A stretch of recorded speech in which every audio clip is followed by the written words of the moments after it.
¿Qué va a pasar con el precio de las propiedades en 2025? Vamos a ver hoy en una mega hiper charla. Metí un millón de temas en esta PPT, pero básicamente vamos a, de acá en adelante, contarles un poco dónde está el metro cuadrado en Buenos Aires y con eso sacar alguna lógica para el resto de la República Argentina.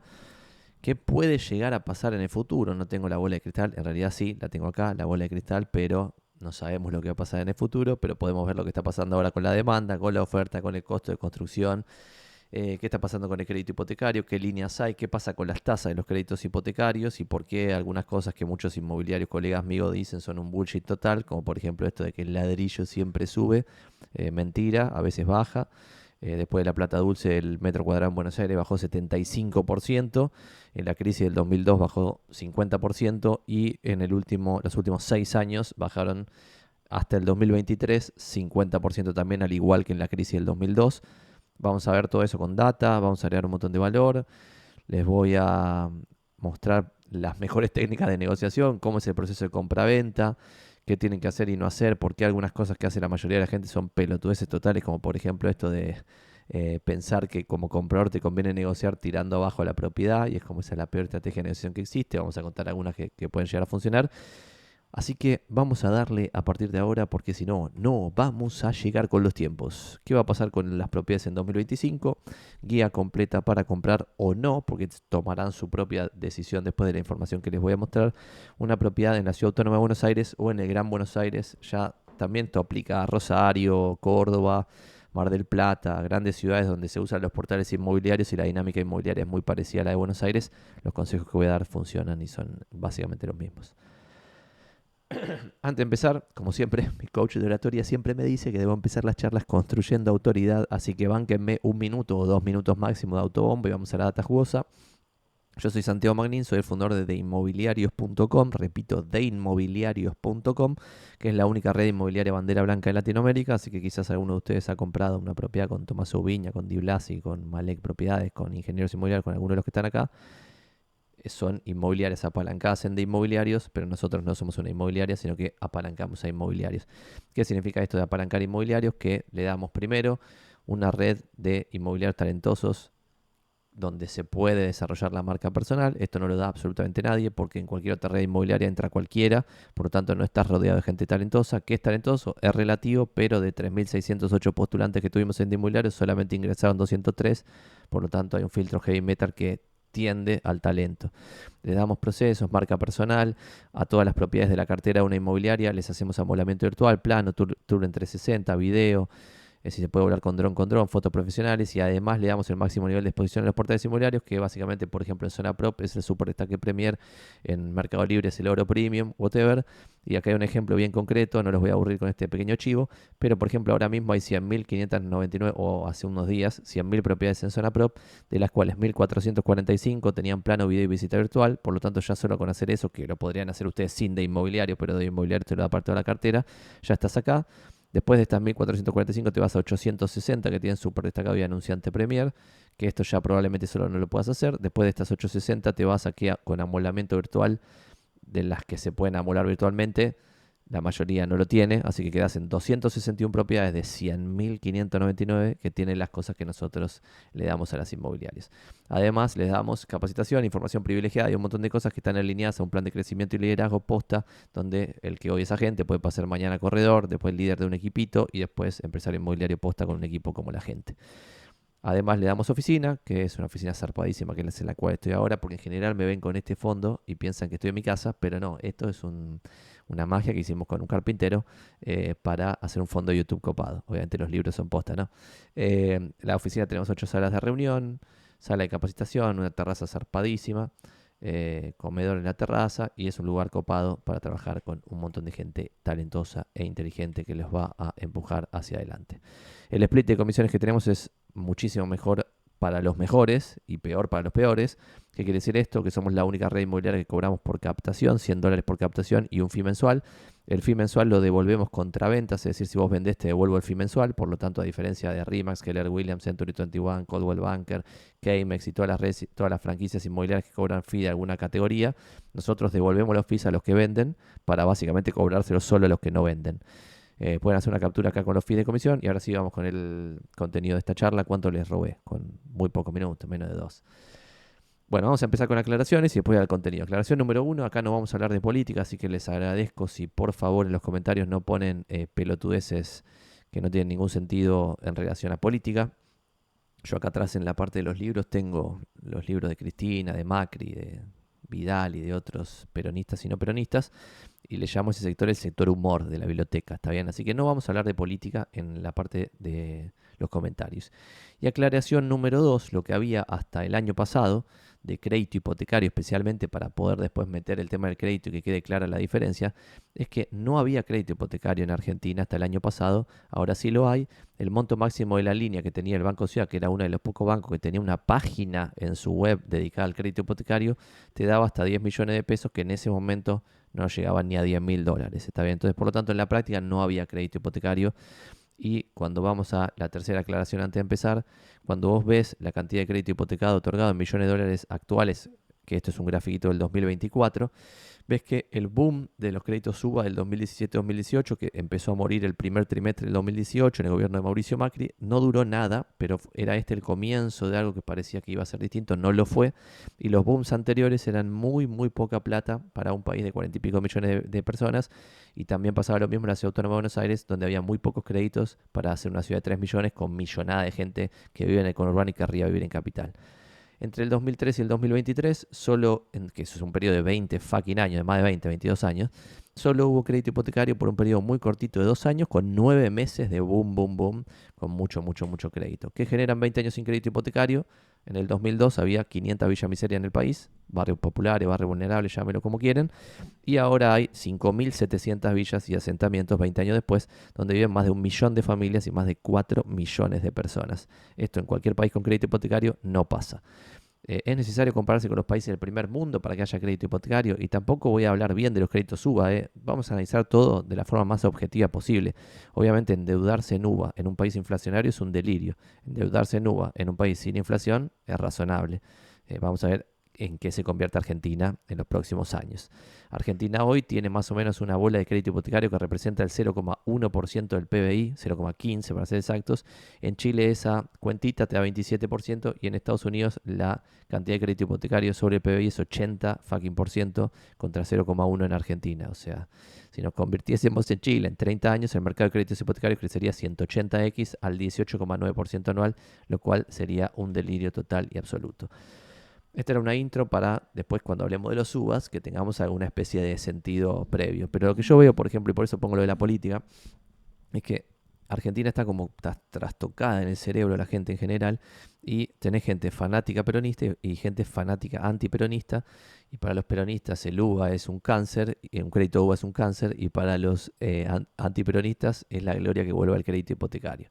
Bueno, vamos a tratar de encontrar un punto coherente de interpretación de la realidad, pero sin lugar a dudas que haya crédito hipotecario, sea cual sea, es mejor a que no haya nada de crédito hipotecario, ¿está bien? De todo básico. Lo que vamos a ver en el día de hoy, que no sé cuánto va a durar este video, pero va a durar mucho, así que agéndense un tiempito para ver esto, es 1. La futurología que me piden siempre de qué va a pasar con el metro cuadrado. No se sabe, campeones, no se sabe lo que va a pasar con el metro cuadrado, pero vamos a ver lo que está pasando ahora para que con el presente ustedes tomen la decisión que quieran. Después, en el segundo punto, vamos a analizar un poco los créditos hipotecarios que hay hoy y qué líneas están activas y qué tasas cobran. En el punto número 3 vamos a ver cómo sería el ideal si ustedes ya se decidieron a sacar un crédito hipotecario o a comprar full cash, cómo deberían definir esa búsqueda de la propiedad que quieren comprar. En el punto 4 vamos a ver cómo usar los portales con algunos hacks útiles para que no sean una persona común recorriendo el portal, sino que tengan algunos hacks que les faciliten la recorrida por Zona Pro, Pargen Pro, Mercado Libre Inmuebles, que son los 3 más grandes. En el punto número 5 les voy a decir 2 o 3 tips básicos de cómo programar visitas. En el punto número 6 voy a contarles 2 o 3 tips básicos de cómo debieran ser esas visitas presenciales para maximizar lo que a ustedes les conviene, ¿está bien? Maximizar la probabilidad de que pase lo que a ustedes les conviene. Punto número 7 les voy a contar cómo debiera ser una reserva bien tomada para que no los caguen. Y punto número 8, algunos tips de negociación. En este canal de YouTube hay cientos de horas hablando de negociación, cientos de horas hablando de reservas, cientos de horas hablando de visitas. No vamos a ir a ese nivel de profundidad máximo, que es cuando los videos son 100% dedicados a inmobiliarios, pero vamos a ver algo bastante copado. Tema 1, futurología, y para eso tengo que sacar la bola de cristal. Aquí la tengo ya, la bola de cristal, para que empecemos a mandar frutas juntos. Bueno, nosotros lo que nos gusta ver es, en vez de tratar de predecir lo que va a pasar, que es imposible, por eso está el chiste de la bola de cristal, es ver lo que está pasando en el presente con las variables que después están más o menos correlacionadas con el precio posta del metro cuadrado en Buenos Aires, que la que más correlaciona es el sueldo en dólares desinflacionados. Si sube el sueldo en dólares de forma deflactada, sube el metro cuadrado. Baja el sueldo en dólares, baja el metro cuadrado.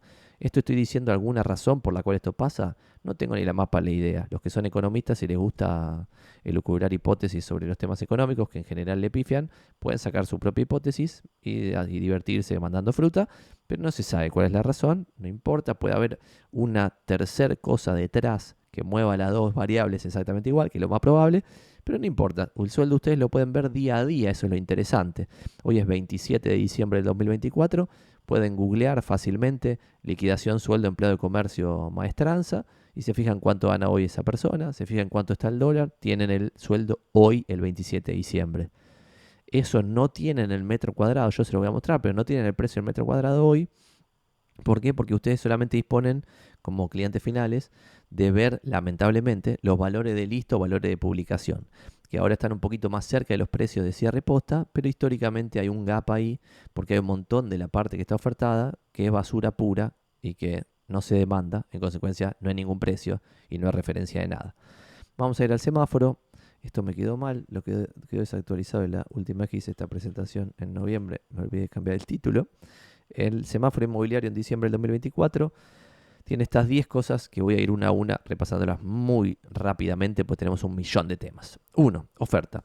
La oferta de propiedades en venta en Buenos Aires, en el Gran Buenos Aires y en un montón de ciudades grandes de Argentina está a la baja. ¿Pero por qué lo pinté amarillo en vez de verde? Porque la oferta en Buenos Aires bajó de hace 3 años atrás, que eran 160 y pico de mil propiedades en venta, ahora hay 100.000 propiedades en venta, aproximadamente. ¿Cuál es el proxy que yo tomo para saber cuántas propiedades en venta hay? La cantidad de publicaciones activas en zona prop en cada momento.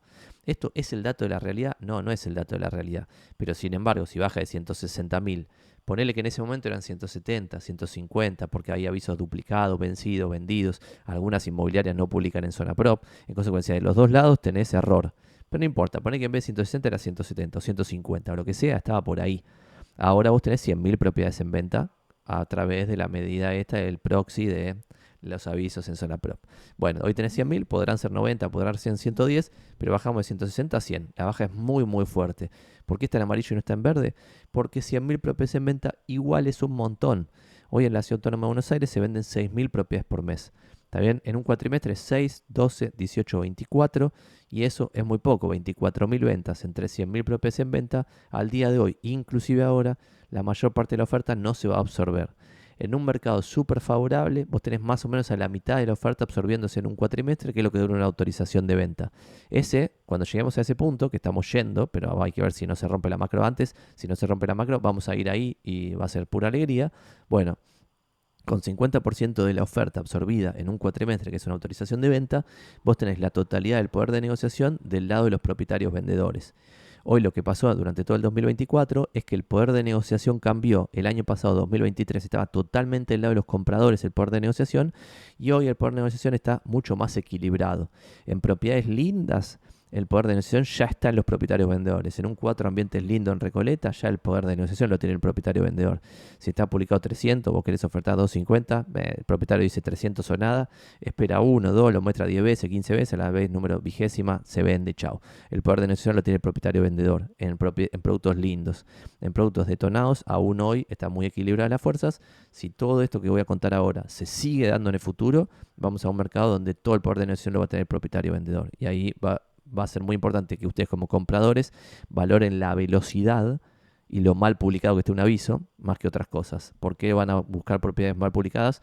Porque si le compran a inmobiliarias buenas que trabajaban como nosotros, y vamos a tener muchos demandantes que los vamos a poder hacer pelear entre sí. Si le compran una inmobiliaria mala, él probablemente no tenga ningún demandante, entonces ahí sí tienen un poquito más de poder de negociación. Punto número 2, demanda al alza, cohetito. ¿Por qué? Porque el año pasado más o menos teníamos 3.000, 4.000 ventas por mes. Este año estamos en 6.000 ventas por mes. Se duplicó con respecto al comienzo del 2023, que fue la máxima desgracia. El primer semestre del 2023 fue piso del mercado. Tercer punto, precio de cierre. Ya están subiendo en todos los barrios del corredor norte de Capital Federal, es decir, en Retiro, Recoleta, Palermo, Belgrano, Núñez, Colegiales y todo eso ya está subiendo los precios fuertemente. También en Villa Urquiza, Villa Porredón, todos los barrios copados que están como abajo de Núñez, que sería como el corredor norte, y una parte del corredor oeste, lo que sube de precio violentamente. Lo que sube de precio tímidamente es el corredor oeste, todo el resto del corredor oeste, San Nicolás, Montserrat, Valvanera, Almagro, Villa Crespo y todos los otros barrios están del corredor oeste. Y lo que no sube de precio por ahora son los barrios del corredor sur. Pero está en verde porque los precios ya están subiendo ahora. Si se mantiene la tendencia, seguirán subiendo. Punto número 4, el costo de construcción, prendidísimo fuego. Pasamos del 2023 mínimos históricos de costo de construcción a un 2024 con máximos históricos del costo de construcción. ¿Por qué? Porque hubo 200% de inflación en pesos y no se movió el dólar, por lo tanto hubo 200% de inflación en dólares, por lo tanto se triplicaron los costos, en este caso el costo de construcción. Esto, y acá hay un error también gravísimo, que la gente no entiende nada, que muchos creen, inclusive desarrolladores, creen que los costos hacen a los precios. Y en realidad es al revés, los precios hacen a los costos. Despiértense. ¿Qué quiere decir esto? Que el precio sale siempre por la interacción entre oferta y demanda. Si yo tengo un producto con muchos demandantes, puedo subir el precio y lo voy a vender igual. Si yo tengo un producto que no lo demanda nadie, lo demanda uno solo, listo, ese que lo demande va a poner el precio. Por lo tanto, el precio va a ir a la baja. Esto es fácil de interpretar. Sin embargo, desarrolladores que manejan millones de dólares creen que si su costo de construcción subió de 1.000 a 2.000, el precio debe subir en la misma proporción. No es así. Entonces, ¿qué sucede? Lo que sucede ahora es que estamos en un mercado donde se vende mucho usado, pero todavía eso no llega al producto a estrenar o al producto en pozo, porque hay un nivel de delirio en los precios que no tiene ningún sentido.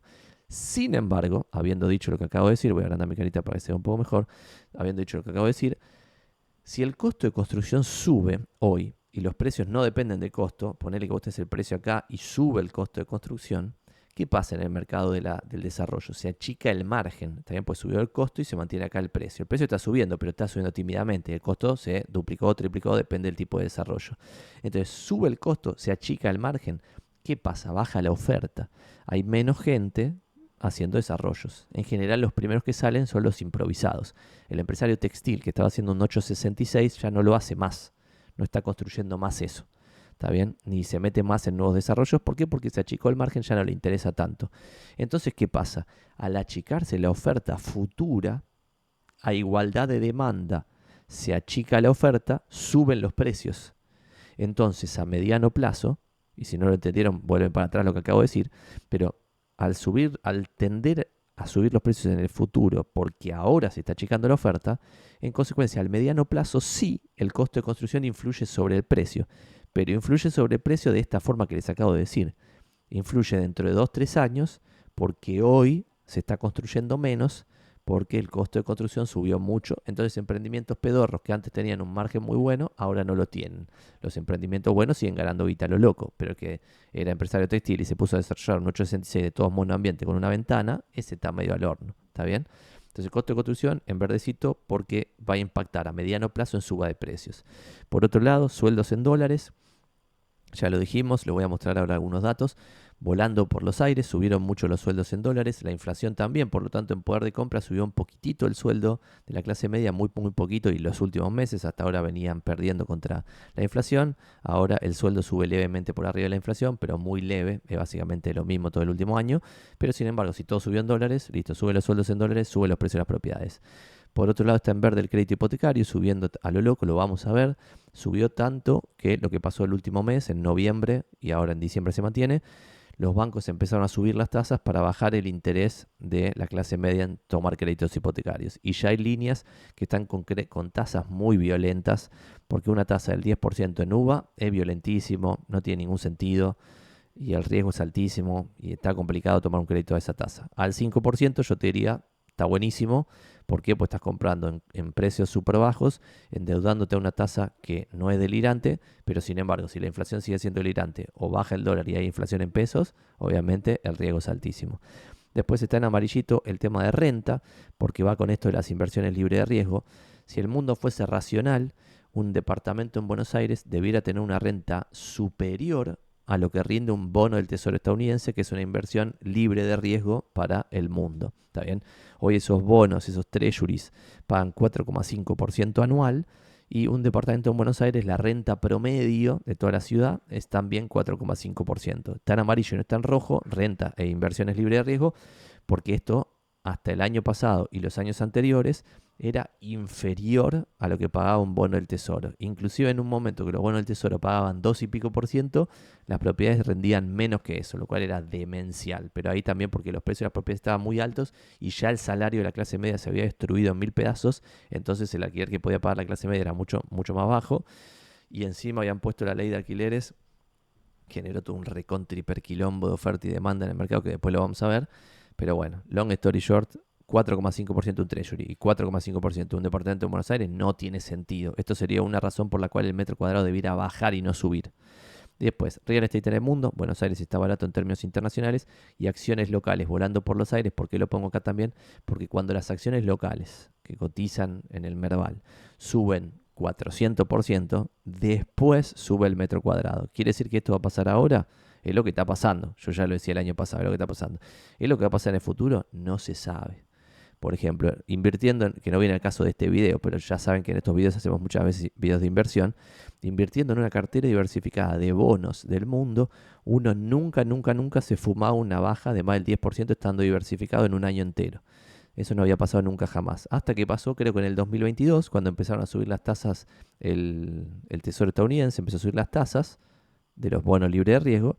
Eso hizo que todos los bonos suban en todos lados, porque si el Treasury paga 4,5%, ¿quién mierda le va a prestar plata a una empresa privada al 4,5%? Nadie, excepto que haya cepo o descontroles como pasa en Argentina.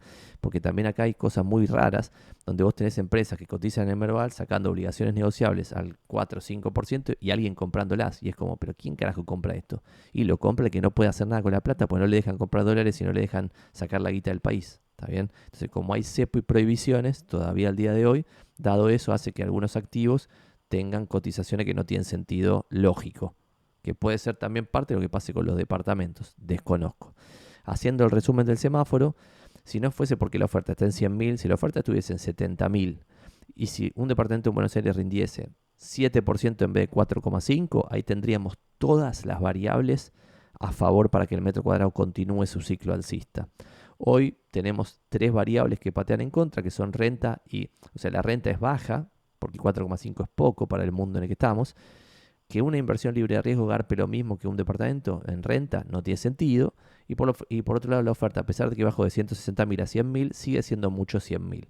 Entonces esas tres patean en contra. Todas las demás, la demanda subiendo fuertísimamente, se duplicó los últimos 2 años, es un montón más. Los precios ya están subiendo, tendrían que seguir su ciclo. El costo de construcción se duplicó, se triplicó dependiendo del desarrollo. Los sueldos en dólares se triplicaron en dólares deflactados, no en poder de compra, pero lo que nos importa es en dólares deflactados.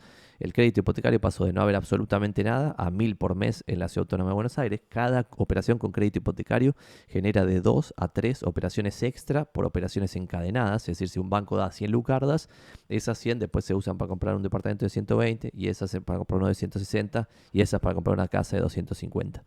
Sin las primeras 100, esas operaciones no se suceden. Por eso es dinamizador para el mercado inmobiliario que haya crédito hipotecario. Así que todo esto es un resumen de lo que está pasando hoy.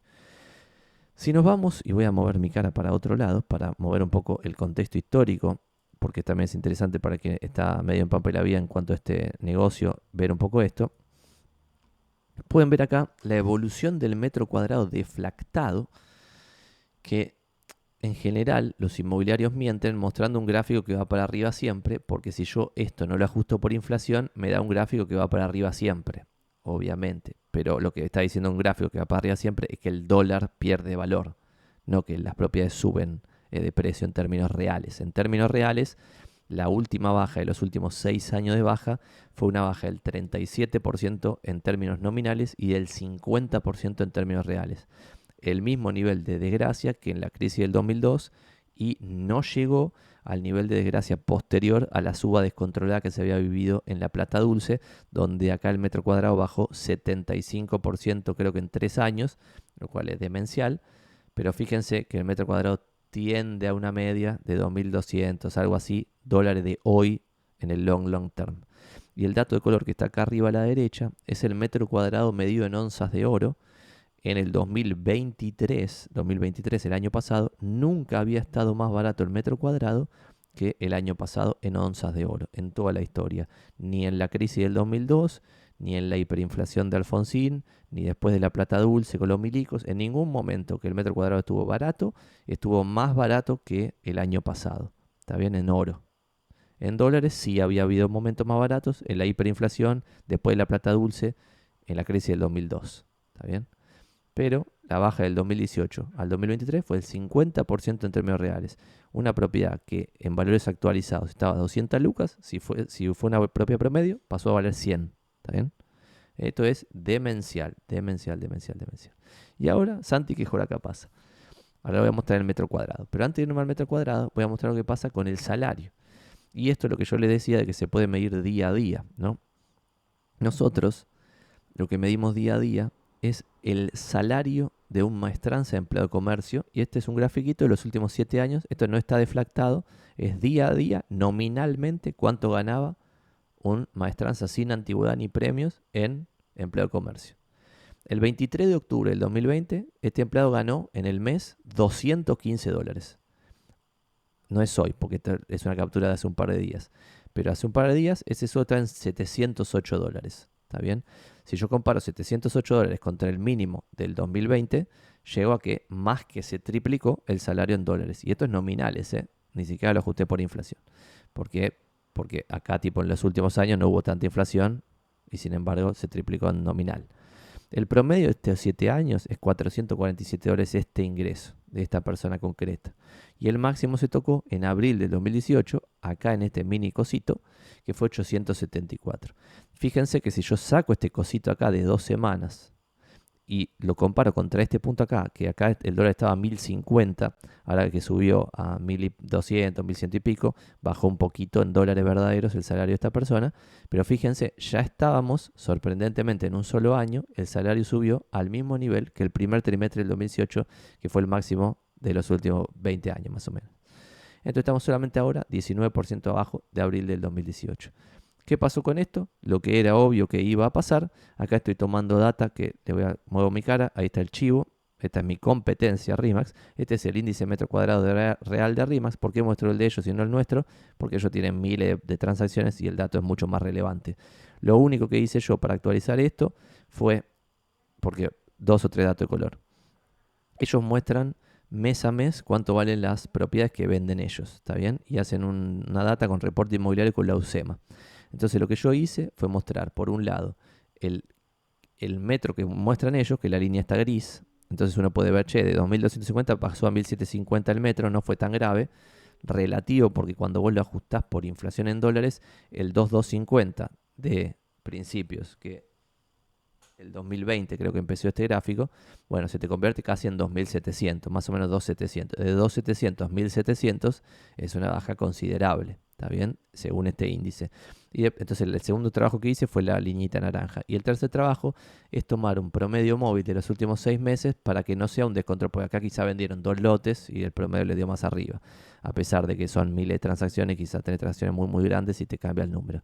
Entonces lo que hice fue el promedio móvil de los últimos 6 meses. Y acá se ve claramente el piso de precios. Y el piso de precios fue previo a las PASO del 2023. ¿Está bien? Las reservas que se tomaron el día previo a las PASO del 2023 fueron las reservas más bajas de los últimos años. ¿Está bien? Cuando se cerraron esas reservas 2 o 3 meses después, impactaron acá. Y desde ese punto hasta ahora, los precios por ahora suben en la Ciudad Autónoma de Buenos Aires. Este es un grafiquito de Recoleta, que sí les voy a mostrar nuestra data para que lo puedan ver de primera mano. Les muestro acá tuki tuki. Y vemos que el metro cuadrado, el precio de cierre nominal en Recoleta pasó en octubre del 2023. Estábamos en $1.775 promedio todo Recoleta. Agosto 2024 ya estábamos en $2.200 el metro. Septiembre, octubre, noviembre no se movió el metro, al igual que en julio. Y si digo, por ejemplo, entre 2.100 y 2.200, está desde abril del 2024 hasta ahora, ¿está bien? Todos los cierres que tenemos. Cuando uno ve el gráfico así, esta es la comparación de valores de lista, la línea naranja, y de precio de cierre, la línea azul. Cuando uno lo ve así, dice, che, Santi, no se movió mucho el metro, qué sé yo, pero a mí me gusta más verlo así, como cambiando el eje, para ver que el metro se ve la tendencia alcista. No es una cosa totalmente azarosa de un tipo, un serrucho así sin sentido. Se ve la tendencia alcista desde agosto, desde creo que es octubre del 2023 hasta ahora. Lo que le decía, las reservas más baratas fueron agosto, julio, agosto del 2023. En octubre empezaron a subir los precios, o sea, ya se tocó el mínimo porque se cerraban esas operaciones y ahí ya las reservas nuevas se tomaban a valores más altos. Entonces, el mercado en Recoleta sube bastante.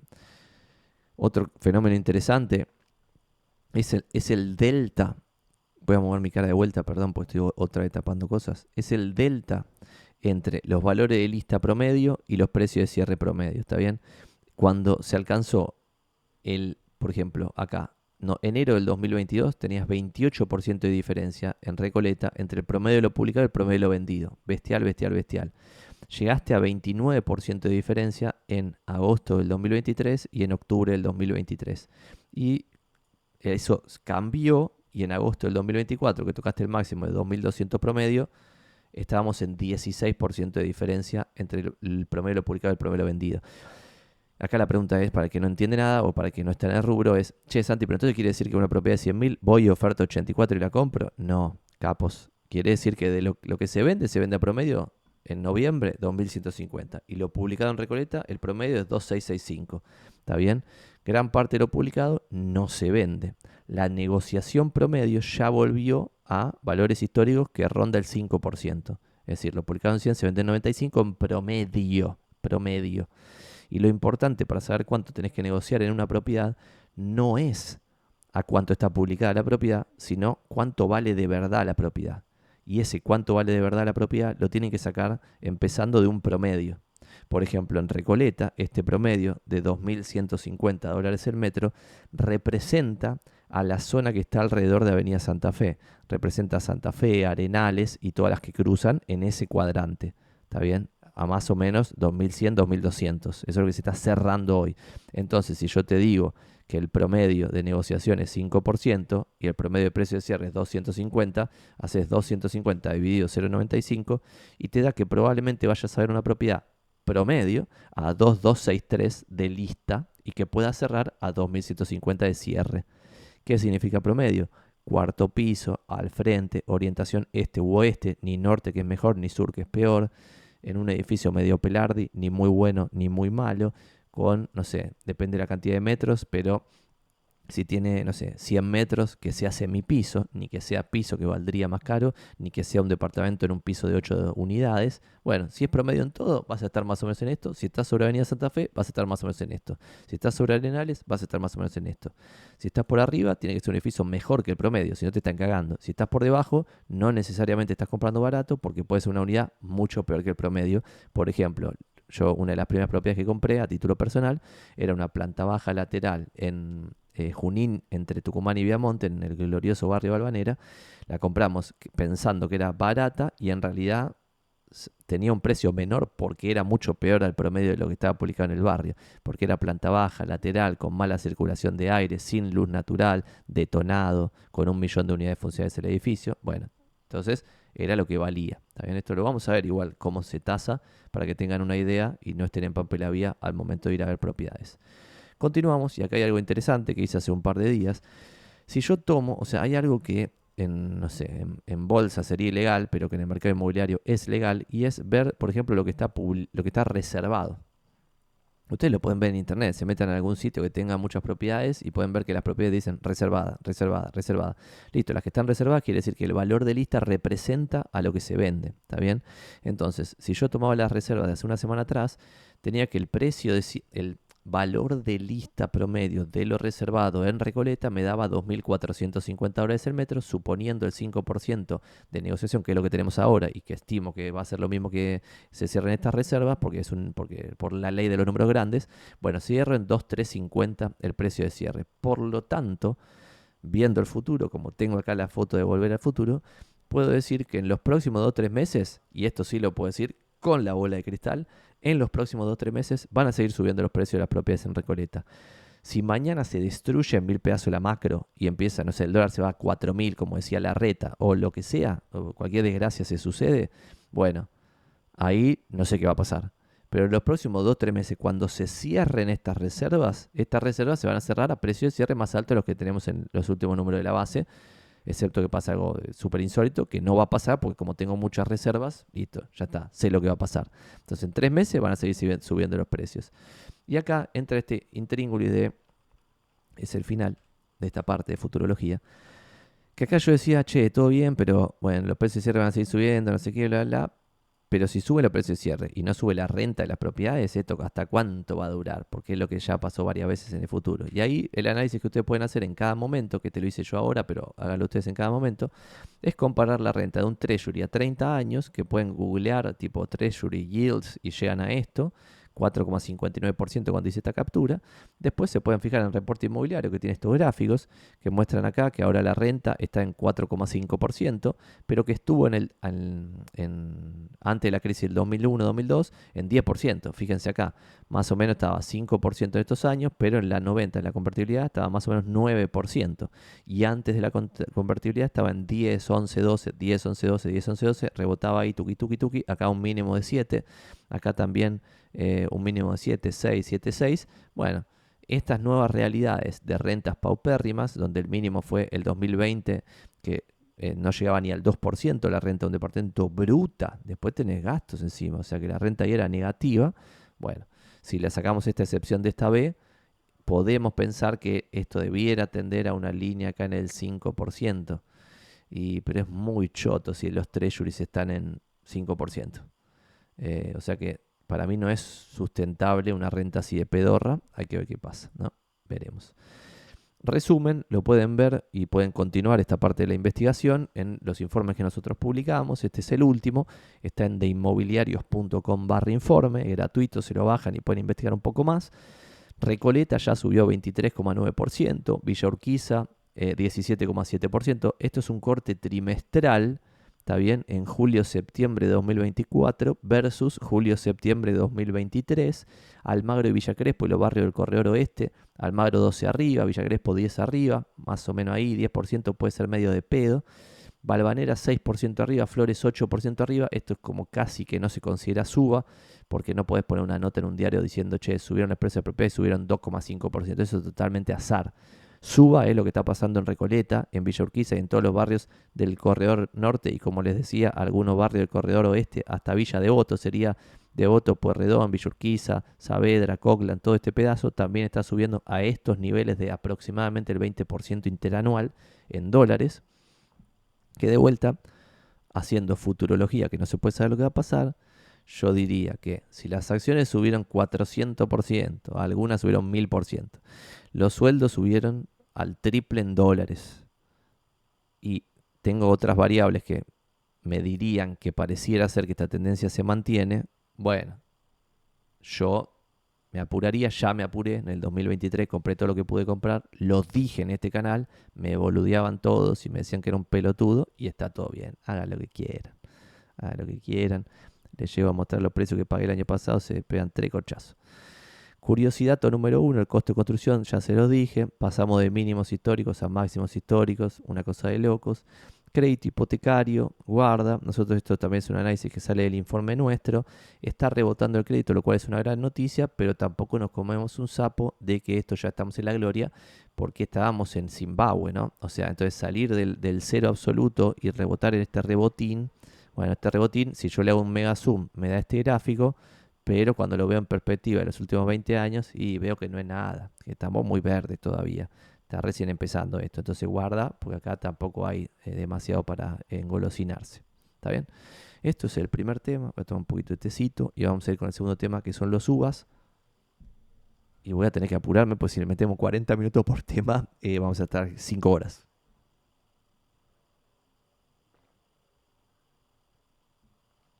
Bueno, tema número 2, créditos hipotecarios UVA. Voy a hacer una mini intro explicativa de qué es un crédito hipotecario UVA. Y después si quieren vemos un poquito las tasas y alguna cosa más. No sé si tenía alguna...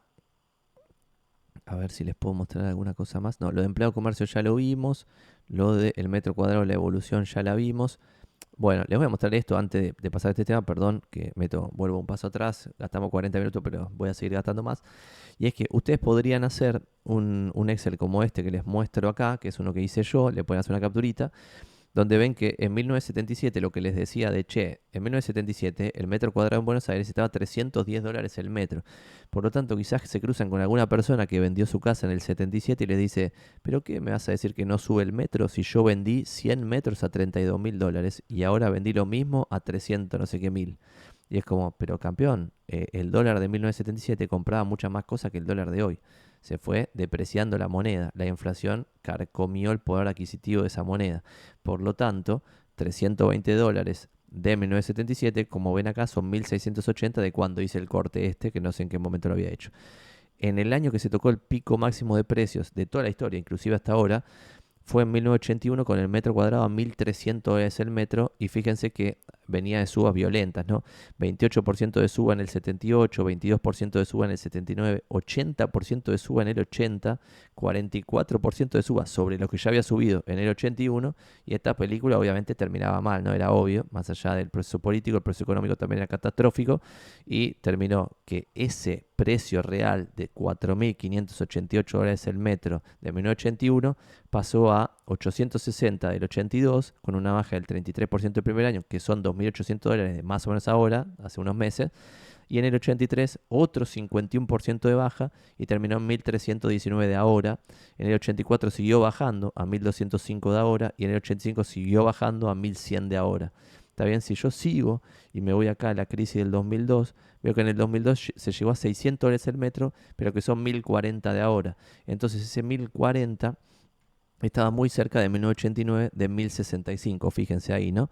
Este era el mínimo que muchos analistas técnicos faloperos estaban esperando en el rubro inmobiliario, porque había sido el mínimo antes, entonces como que tenía algún sentido que sea el mínimo ahora. Eso no tiene ningún sentido, pero bueno, qué sé yo, tampoco lo que estamos diciendo acá tiene todo el sentido, estamos tratando de encontrar lógica en algo que no tiene del todo lógica. Pero bueno, estaban buscando esto de 1065, 1000 y pico, y no se llegó a tocar ese mínimo en el rubro inmobiliario en la crisis que vivimos. Pero lo que sí, fíjense que, por ejemplo, en esta baja fue una baja de 4 años. Esta baja de los 90 es que al principio el metro cuadrado se revalorizó mucho cuando empezó la convertibilidad. Fíjense, 57% arriba en el 90, 36% arriba en el 91, 8% arriba en el 92, 7% arriba en el 93, pero después se mantuvo el precio en dólares, pero había inflación en dólares. Por lo tanto, en términos reales, todos los años bajaba el metro cuadrado. Muy poquito, 1%, 1 y pico, 0 y pico, 2%, 4% a la final de los 90. Pero después crisis del 2002, pumba, 40% abajo. Si yo sumo toda esa desgracia, me da 49% abajo de drawdown en 9 años, pero con mucha baja lenta, lenta, lenta, lenta. Fíjense cómo el metro cuadrado en Buenos Aires tiene una dinámica menos delirante que el mercado bursátil de acciones y bonos, pero sin embargo es igual de delirante, es algo muy delirante para el real estate del mundo. ¿Por qué? Pues por ejemplo, entre 1977 y 1981 ganabas 173% en dólares en 4 años. Pero sin embargo, los 4 años siguientes perdías 76%. Pero después en los 8 años siguientes ganabas 104%. De vuelta, 104% por revalorización de la propiedad, pero sin embargo estabas ganando 10% anual de renta en aquel momento que lo que vimos antes. Entonces 10% anual de renta más 100% más 104% en 8 años de revalorización, fortuna total. En esos 8 años sos Warren Buffett, el mejor inversor de la historia de la humanidad.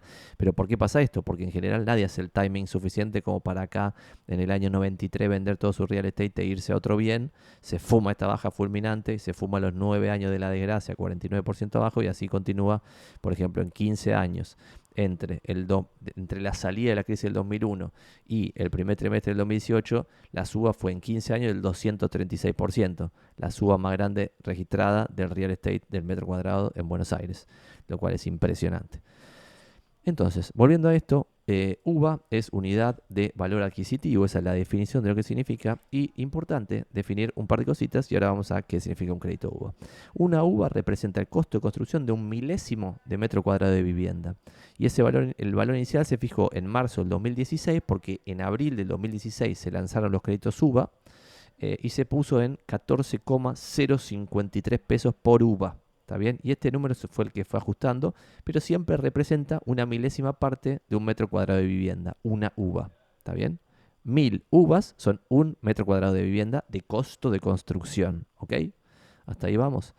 Entonces, ese valor inicial se ajusta en función a la inflación, pero de forma diaria a través del SER, que es el coeficiente de estabilización de referencia, que refleja la variación diaria de la evolución mensual del IPC del INDEC. La única fuente oficial de esto, de cuánto está la uva, es el Banco Central. Así que se van y se fijan en el Banco Central.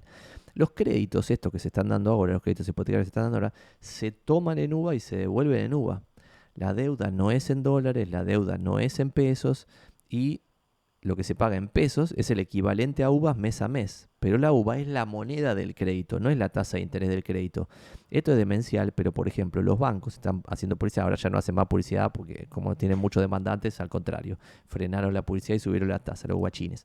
Pero lo que hacían cuando empezaron las publicidades de los créditos uva, decía más uva, o decía, por ejemplo, tasa 5% más uva. Y era como, vos sos tarado, estás confundiendo a la gente con esto de más uva. ¿Qué significa más uva? El crédito es en uvas. ¿Está bien? Es sistema francés en uvas. Y ustedes pueden googlear también tipo liquidación, crédito, sistema francés o algo así. Y llegan a alguna calculadora, perdón, muestro la pantalla. Llegan, por ejemplo, no sé quién es este estudio, no sé cuánto, a una calculadora de cuotas sistema francés y ponen acá, che, ponele que es en dólares. Quiero 100.000 dólares, 100.000 dólares a 6% de tasa anual en, no sé, 240 meses. Calculo las cuotas. Y listo, me da cuota 716 dólares. La cuota en estos créditos UVA cambia, pero no en uvas. Porque como es por sistema francés, que ahora lo vamos a ver, que quiere decir que se amortiza, como ven acá, al principio pagas mucho interés y poca amortización de capital, después vas pagando cada vez más amortización del capital, hasta que cuando te vas a las últimas cuotas, tenés casi todo capital y muy poquitito interés. Fíjense acá, 712 dólares de capital y 3 dólares de interés, porque es la fórmula a través de la cual, es la forma a través de la cual mantenés la cuota constante, ¿está bien? Para que sea fácil para las personas de pagar esto. Otro sistema es mantener la amortización constante y cambia el interés, y otro sistema es pagar solo el interés y al final pagas todo el capital, ¿está bien? Todos los créditos son en uvas, todos los créditos son por sistema francés, hasta ahora. Creo que hay uno por sistema alemán, pero no lo está tomando nadie. Después lo vemos. Los créditos subargentinos están inspirados en el modelo de las UEFs, que son las unidades de fomento de Chile. Las tasas de los créditos hipotecarios que están ahora en Chile, ustedes las pueden googlear también y van a ver que la tasa de interés, por ejemplo, del Scotiabank es del 5,7 en UEFs, del BCI del 5,38 en UEFs, del Banco Falabella del 5,76 en UEFs, del Itaú del 5,17 en UEFs, del Banco de Chile 5,89% en UEFs. Entonces, la conclusión es que Chile, que es un país con tan solo 3%, 3-4% de inflación anual, ofrece tasas en UEFs del 5 al 6%. ¿Está bien? Del 5 al 6%. Argentina también se había copiado de Chile el concepto de las AFJP, que en Argentina duró menos de 15 años de punta a punta. Por lo tanto, atención, quizá esto lo copiamos, pero lo rompemos porque somos unos muertos. ¿Qué onda las UF chilenas? Bueno, como dice ahí, son una moneda virtual teórica que no se imprime básicamente, que se ajusta por inflación para mantener su valor. Nacieron en 1967 en el gobierno de Eduardo Frei Montalva con el objetivo de fomentar el ahorro, pagando tasas positivas por sobre el 27% de inflación que había en ese momento. Inflación anual, ¿no? 27% era catastrófico para Chile en el 67, pero Argentina estamos a otro nivel. Entonces, ¿qué pasó desde el 60 y pico hasta ahora? En Argentina se ahorró en dólares, lo cual te genera muchos problemas macro, y en Chile se ahorró en UEFs. ¿Está bien? En los 80s, en Chile, más del 90% de las colocaciones de los ahorristas estaban en UEFs. Básicamente la economía estaba pesificada gracias a las UEFs, lo cual es demencial. Hoy en Chile ya se usan las UEFs para todo tipo de créditos, para inversiones, para contratos o hasta para honorarios profesionales. Vos podés pasarle a una empresa, sí, te voy a comprar 50 UEFs y ya está, saben de lo que hablas y eso ajusta por inflación, lo cual está bueno. ¿Está bien? Entonces, en Chile, hace décadas y décadas que tienen créditos indexados, que tienen tasa real positiva, por lo tanto, el banco gana guita. ¿Por qué? Si vuelvo atrás, es este 5 y pico que cobran todos los bancos, es 5 y pico real, porque la bola de capital va ajustando por inflación. Entonces es 5 y pico real. ¿Está bien? ¿Qué pasó en Argentina? En Argentina se dieron siempre créditos a tasa fija en un país hiperinflacionario. Entonces, en Argentina todos los créditos hipotecarios tuvieron históricamente tasa, excepto los UBA del 2017-2018, todos tuvieron tasa real negativa. Entonces, ¿qué banco va a querer dar guita si yo cuando presto pierdo plata siempre? Ninguno. Por lo tanto, no hay crédito hipotecario, por lo tanto se multiplica la villa miseria. Entonces, en periodos de largo de tiempo, otro dato, ninguna moneda cumple con el patrón de valor estable, que es lo que los economistas se supone que tiene que hacer una moneda. Son todos curros. O sea, ni siquiera el franco suizo mantiene su valor en el tiempo. Todas las monedas se deprecian.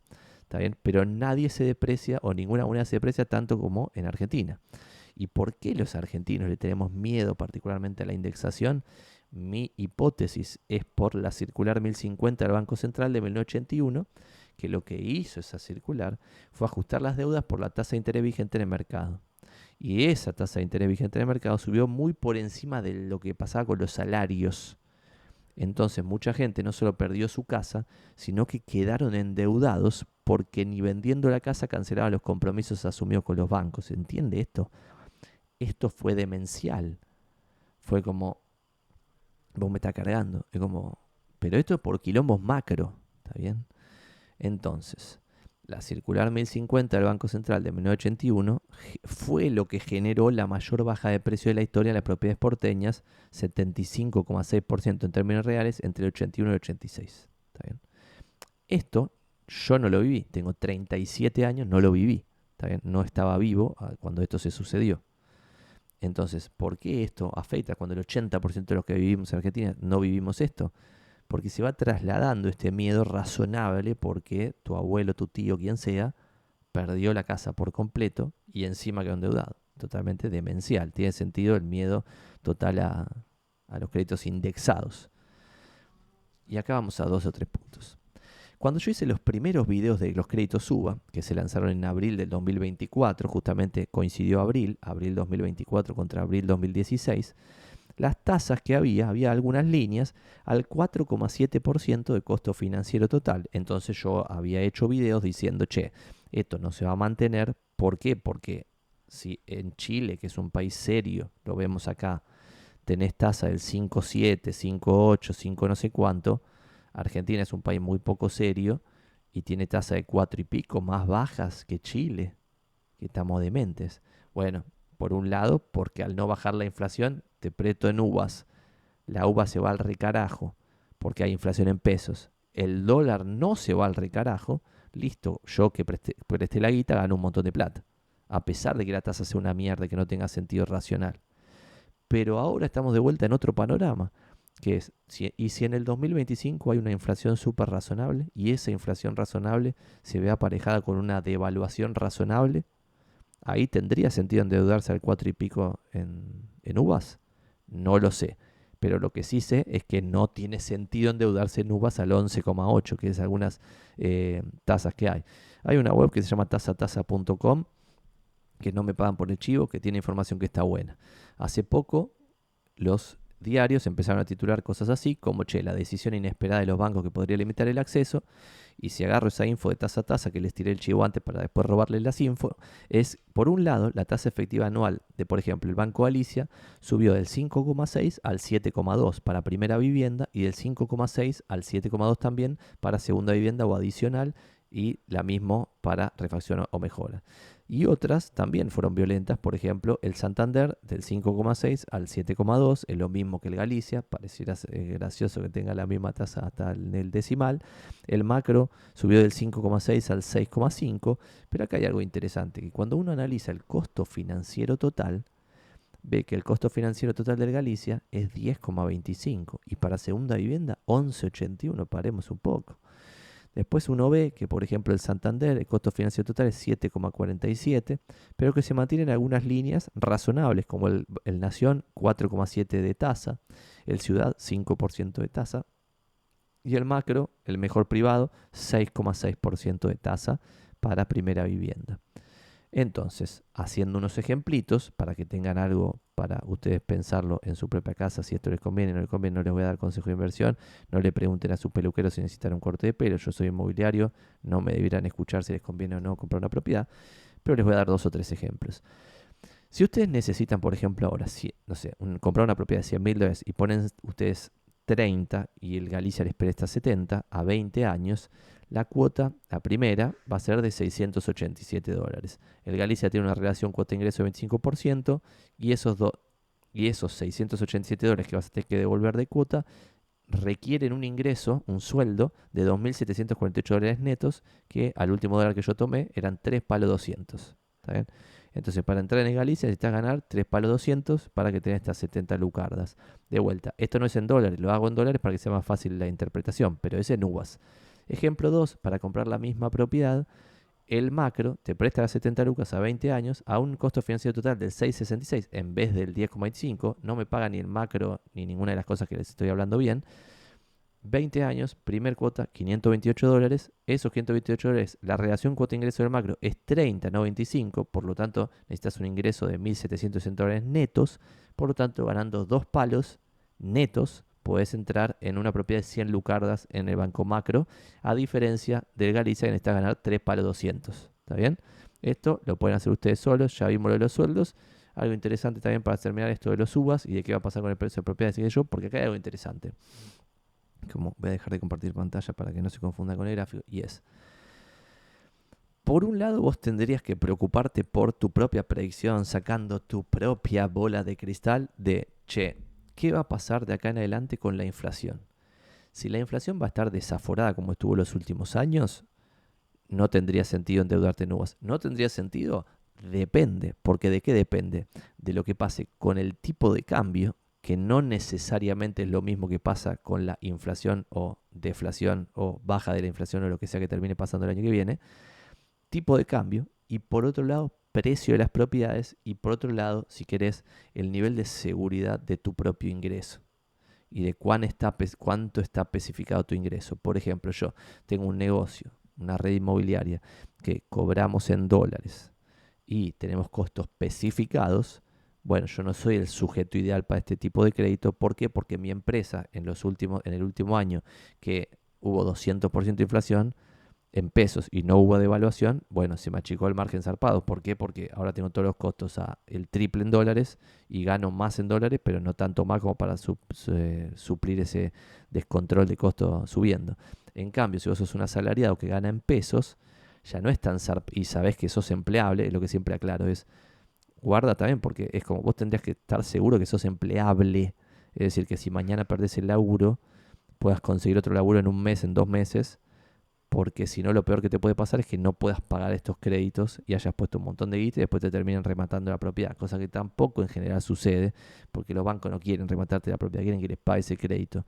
Entonces, si vos tenés un ingreso especificado que ajusta por inflación, si esto lo estás comprando no como inversión, no para timbiar o para timear al mercado, sino porque vos ya estás alquilando un dos ambientes y decís, en vez de alquilar un dos ambientes, lo compro, la cuota del UVA es lo mismo que el alquiler, y de paso me capitalizo, bueno, ahí es una decisión más fácil, porque es como el alquiler también iba a subir en pesos violentamente si la inflación sube violentamente. ¿Está bien? Entonces ustedes deben hacer el análisis propio de, che, ¿qué creo que va a pasar con la inflación? ¿Qué creo que va a pasar con el tipo de cambio? ¿Qué creo que va a pasar con el precio de las propiedades? Ya les mostré, entrando ahora estás en Recoleta 20% arriba, pero 20% arriba del mínimo, que el mínimo era 50% abajo en términos reales en los últimos 6 años. ¿Está bien? Entonces si una propiedad estaba a 100, pasó de 100 a 50 y de 50, 20% arriba a 60. Seguimos estando 40% abajo de los números que estábamos en el boom UVA anterior, donde tampoco era un boom block descontrolado. Yo me acuerdo, 2017, 2018, todo el mundo decía, no, pero Santi, si vamos a un modelo a la chilena, esto recién empieza, no sé qué, era como, bueno, esto es Argentina, estén atentos, porque en cualquier momento te cagan. Entonces, estén atentos, el panorama hoy es muy optimista, no tengo ni idea de lo que va a pasar. Volviendo a esto de qué significa optimista, no optimista, lo que sea, es para mí algo que está copado, es esta medición que me la pasó Fede González Rouco, que lo que hacen ellos es medir el índice de acceso al crédito hipotecario, que básicamente acá lo calculan, ven, dicen, mide el porcentaje de la cuota inicial de un dosamente promedio en Cava con respecto a el 25% del RIPTE, que el RIPTE es la remuneración imponible promedio de los trabajadores estables en Argentina, es decir, como un sueldo promedio, es el que siempre los funcionarios se refieren como sueldo. ¿Está bien? Entonces, esto que la línea verde Cuando esta línea verde llega al 50%, por ejemplo, llega a 50 acá, el porcentaje de la gente que puede llegar a acceder a ese 2 ambiente promedio en Cava, que obviamente no todos los que pueden acceder van a acceder, porque tiene que tener el adelanto, porque de vuelta, si yo voy atrás a esto, acá lo loco es que, bueno, no sé dónde estaba lo de los suba, esto, tipo, el que gana 3 palos 200 neto en mano, tuki tuki, probablemente no quiere comprar esta propiedad de 100 lucas, sino que quiere algo más o ya está alquilando algo más concheto, pero bueno, porque la gente en general vive en una nube de pedo. Pero entonces, esto igualmente es como un índice muy acertado de lo que después termina pasando con el crédito hipotecario. Fíjense que primero subió la cantidad de gente que podía acceder a un crédito y después subió la cantidad de créditos otorgados. Ahora vemos que subió primero la cantidad de gente que puede acceder a un crédito hipotecario y lo que debiera pasar después de acá tuki tuki, es que suba la cantidad de crédito hipotecario otorgado. Si hay más crédito, hay más transacciones, más demanda, presión sobre los precios, y si encima el costo de construcción está muy alto, va a haber menos oferta, pues tampoco va a ser tan llamativo construir. En consecuencia, lo que yo creo que pareciera ser que puede llegar a pasar es que el metro cuadrado mantenga su tendencia alcista, que es esta respuesta de y ahora, qué sé yo, no sé, fíjense, las tasas de los suba están subiendo, la inflación está bajando, sigue en números delirantes, ¿no? Sigue en números totalmente delirantes. Si ustedes ponen inflación Indecoin, igual es épico que lo hayan logrado bajar, no sé si es una cosa heroica, que lo hayan bajado de los niveles, ya estaban por arriba de Zimbabue, una cosa totalmente de locos. Pero ahora si uno se mete en el índice del INDEC, ve que ahora está 2,4% la inflación de noviembre, y lo que ahora siempre están hablando de todos los números anualizados, esto es fácil, no tenés que hacer ni una potencia, pero es 1,024. En 2 meses tengo lo mismo, en 3 meses tengo lo mismo, en 4 meses tengo lo mismo, en 5 meses baja el 1% y se mantiene en 1%, 6, 7, 8, 9, 10, 11 y 12.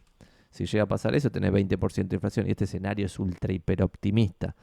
Entonces, si tenés 20% de inflación, ya la discusión pasa al segundo nivel, que lo que yo les decía, y el tipo de cambio, va a haber 20% de evaluación, porque si no hay 20% de evaluación y hay 20% de inflación, esa inflación es inflación en dólares. En consecuencia, tu crédito va a subir 20% en dólares. Por eso también depende el caso personal de cada uno, porque hay muchas veces que la persona igual le está alquilando, igual va a gastar los 500.000 pesos, en vez de gastarlo en alquiler, lo gasta en una cuota de un crédito, y después de cierta cantidad de años le queda el fucking bien y deja de ser pobre, básicamente, porque si tenés la putísima mala suerte de llegar a tu jubilación sin siquiera una propiedad siendo inquilino, estás regaladísimo a otro nivel. Bueno, entonces vamos a continuar con los temas, y el siguiente tema es la definición, y para esto les voy a enseñar de la forma más rápida posible. Voy a guardar la bola de cristal, pues ya no vamos a mandar más fruta, ahora vamos a hablar de cosas objetivas. Y es contarles muy brevemente cómo tasamos nosotros una información confidencial. ¿Para qué? Para que ustedes puedan comparar productos diferentes. Puedan comparar, de hecho, Santi dijo 2.150 promedio, Arenales, cuarto piso, frente, orientación este. Bueno, en base a eso puedo ponderar el que yo estoy interesado y sacar alguna especie de lógica, ¿está bien? Nosotros inventamos un método que es muy simple, que es el 36912 para simplificarlo, y lo que dijimos es, agarremos 3 variables referidas a la ubicación, ponderémoslas, 6 variables referidas al edificio, 9 variables referidas a las características inmutables de la unidad funcional, es decir, lo que no se puede cambiar de la unidad, y 12 variables referidas al estado de mantenimiento de la unidad. Las 3 variables referidas a la ubicación, otra cosa, es como, ustedes ya si tienen el promedio de la ubicación, yo les dije recién Arenales, Santa Fe, es 2150, eso ya lo tienen. Entonces, esto de la ubicación es la cuadra específicamente, ¿está bien? Es en esa cuadra específica.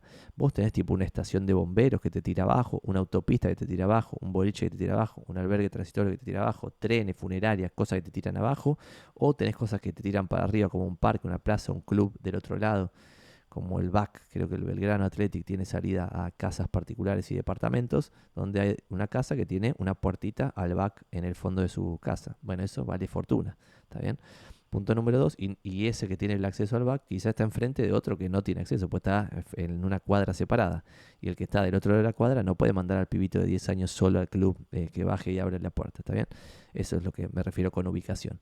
2, iluminación artificial de la cuadra. Y 3, arbolado de la cuadra. Todo esto lo ponderamos junto en más menos 20%. Si es una desgracia, por ejemplo, estás al lado de la estación de bomberos, resta 20% entero, 20% entero. Por ejemplo, sobre Avenida Corrientes, los edificios que están pegados a la estación de bomberos, 20% abajo. 6 variables referidas al edificio. También ponderás todas juntas. Y esto es edad, calidad constructiva, categoría del edificio, espacios comunes, servicios centrales y el estado de mantenimiento de los exteriores, paredes, medianeras, puertas, etcétera. Todo esto junto suma o resta 10% con la excepción de los edificios de marca o que por alguna magia de protección histórica o lo que sea están fuera de esto. ¿Está bien? No sé, el Astor Palermo, como tiene marca, está fuera de esto y se pondera más que el 10% arriba, a pesar de que tenga la misma calidad constructiva que otro que no tiene marca. ¿Está bien? Entonces, en la generalidad de los edificios vas a estar en más o menos 10%.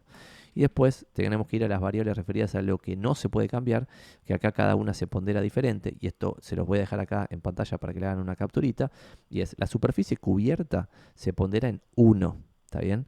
Pero 1, si es un departamento común o promedio o whatever, que es un departamento de 51 a 100 metros, ¿está bien? Así se pondera en 1.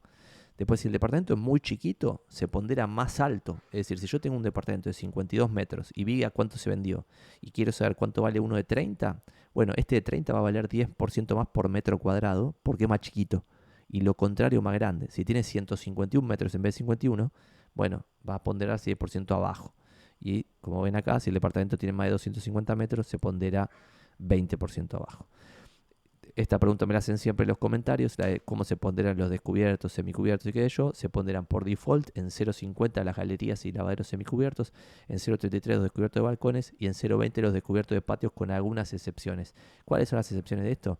Y si es un patio que en vez de en primer piso está en séptimo piso y justo tiene una vista espectacular al ver de la copa de los árboles, y ese patio quizás se pondera en 1 en vez de 0,20, ¿está bien? Entonces todo esto es muy relativo. Estos son galerías normales, balcones normales y patios normales que en general son pisos bajos, por eso se ponderan 0,20. Después el valor de las expensas no tiene una fórmula matemática, pero si los 4 ambientes en Recoleta en promedio pagan 250 lucas de expensas, y vos estás vendiendo uno que paga 400, tiene que valer menos de precio el departamento, ¿está bien? Entonces, si el departamento ese vale en promedio $300.000 y vos estás comprando uno en 270 y paga 400 lucas de despensa en vez de 250, por ejemplo, de despensas, bueno, no es un ofertón, es lo que tiene que valer porque paga más despensas, ¿está bien? Y que no sean extraordinarias o cosas únicas, que de verdad siempre son así. Lo mismo con el AISA y ABL, que son gastos fijos que en general no tienen que ver con el consumo, y esto parece una boludez, pero hay departamentos que pagan ABL fortuna, pues quizá tienen un sótano, un patio, lo que sea. El patio no se pondera nada, porque lo vimos acá, 0,20, pero sin embargo quizá lo revientan en ABL, bueno, entonces tiene que valer menos la propiedad. Después la altura en el edificio, ya les dije que el promedio o lo común o whatever es el cuarto y quinto piso. Si es segundo o tercero resta 5%, si es planta bajo o primer piso resta 10%, suma 10% si es octavo o noveno y suma 15% si es un piso décimo o más, excepto que sea el último, porque el último resta 10% por la humedad que te viene, el calor en verano, el frío en invierno, y todas te pisan el techo porque tenés la terraza, etc. La disposición, los departamentos al frente suman 5% versus los del contrafrente, los internos laterales o los que tienen plano invertido restan 10% versus un contrafrente, y la orientación, el promedio, lo común o lo que está ponderado en uno es el este u oeste, sur 10% abajo, norte 10% arriba, y obviamente los intermedios están en el medio. Tipología y visuales, también suma o resta, pero es más artesanal. Obviamente, por ejemplo, no sé, nosotros teníamos en Almagro un monoambiente divisible que era semipiso. O sea, la tipología era semipiso. Obviamente no iba yo a venderlo como semipiso, pero que el monoambiente tenga un solo vecino en el piso era un gran valor. Valía más que otro monoambiente que no tuviese eso, ¿está bien? Lo mismo las visuales, no es lo mismo un monoambiente en un décimo piso que en un segundo, que no se ve nada. Y lo último son las 12 variables referidas al estado de mantenimiento, que también van todas juntas y se ponderan en más o menos 20%.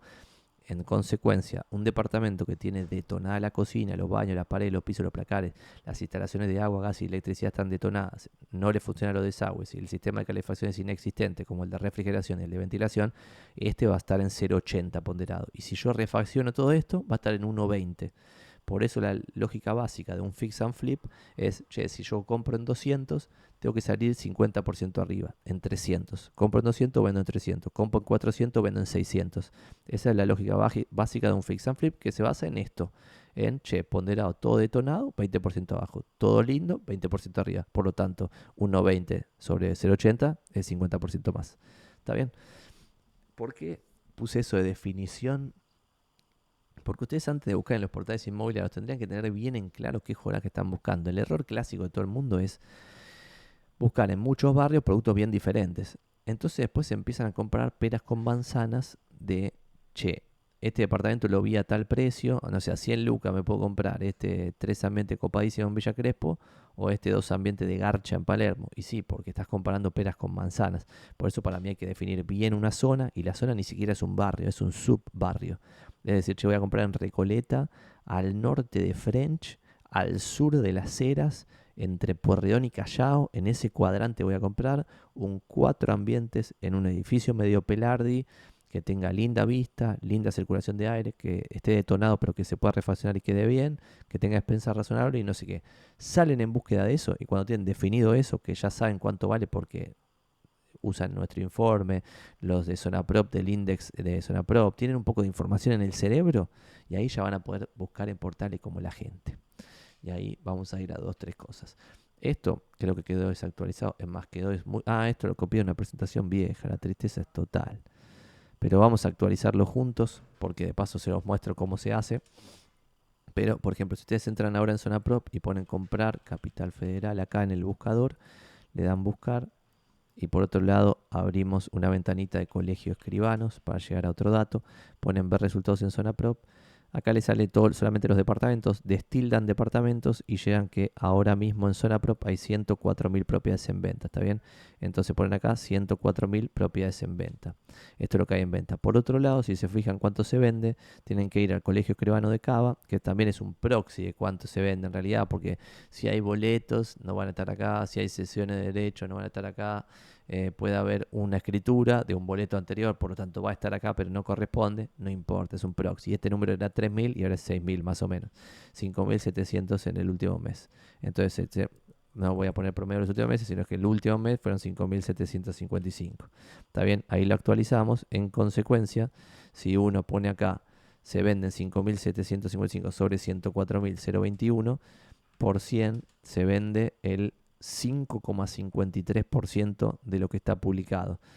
Redondeando se vende el 5%, se vende 1 de 20 avisos se venderá. Por lo tanto, uno, y miren cómo mejoró esto, de cada página de Zonaprop se vende. Se vende una de cada página de Zonaprop. Pueden unas, en realidad más, porque ahora cada página tiene más que 20. Antes tenían 20, ahora tienen más que 20. Pero bueno, más o menos un aviso o un poquito más por página de Zonaprop. ¿Está bien? Entonces, la mayor parte de lo que van a haber publicado es basura. Entonces, cuando ustedes se ponen a fijar de, che, pero Santi dijo 2.150 y veo acá porquería publicadas a 3.000, y si no se la van a vender a nadie, no se la van a vender a nadie. ¿Está bien? No cambia mi lógica. La ciudad autónoma de Buenos Aires está dividida en 12.192 manzanas y hay 33.000 inmobiliarios en la ciudad autónoma de Buenos Aires. Si yo mapeo las inmobiliarias con sus direcciones, llego a este mapa. Es una cosa totalmente impresionante. En consecuencia, hay algo interesante. Se venden 5.755 por mes. La mayor parte de lo publicado no se vende, pero además, con esta locura de que es mi rubro, la mayor parte de las inmobiliarias no vende nunca nada. En consecuencia, atención a quien le preguntan sobre precios y qué sé yo. Le tienen que preguntar sobre precios a alguien que vende para entender la diferencia entre el valor de lista promedio y precio de cierre promedio. En consecuencia, lo que yo les recomiendo como primer tip súper útil, que es el que les regalo ahora, es no preocuparse por los filtros de 2 ambientes, 3 ambientes y la pelota, sino preocuparse por ver los avisos recientes. Ponen Recoleta, es un ejemplo, ponen buscar, esto ni le dan bola, ponen ver resultados y ponen ordenar avisos recientes. No sé si se vio porque justo mi cara lo tapa, acá ordenar recientes. ¿Está bien? Y ahí después de que tienen los recientes, le ponen algún filtrito básico y ya está. ¿Está bien? Y ven lo que recién se publicó, porque acá van a estar las cosas que se van a vender. Avenida Córdoba, por ejemplo, es el límite exacto entre Valvanera y Recoleta. ¿está bien? Y este departamento tiene 90 metros, $165.000. Por lo tanto, si se vende en 160, que seguro que se vende, quizá en 155.000 dividido en 90, te da $1.700 el metro. No tengo ni idea quién lo está publicando, López 4000, no lo conozco, pero pareciera estar bien tasado. Entonces este departamento no va a durar demasiado en cartera. Este otro, 285 lucas, 280, ponele que lo compras, dividido 161 metros, sobre Avenida Santa Fe, 1.700 y pico dólares el metro, parece estar bien. Quizás, como dijimos antes, está menos que el promedio de Avenida Santa Fe porque es peor que el promedio del departamento. Pero si es peor que el promedio, probablemente esté ahí. Entonces esto también está bien tasado. El que sigue, no sé, 85 lucas, 25 metros y está saladito. Bueno, entonces algunos se venden, otros no se venden. Busquen los más recientes. Y después el último tip, uno de los más tips que también está bueno para buscar en zona propia y entender qué es lo que están haciendo, es ustedes se meten en una propiedad y hay un dato que es público, que cualquiera de ustedes lo puede ver, me meto en cualquiera, esta no sé quién es, de Exapropiedades, tampoco los conozco, y se fijan acá y dice, publicado hace 69 días, 1115 visualizaciones en 30 días.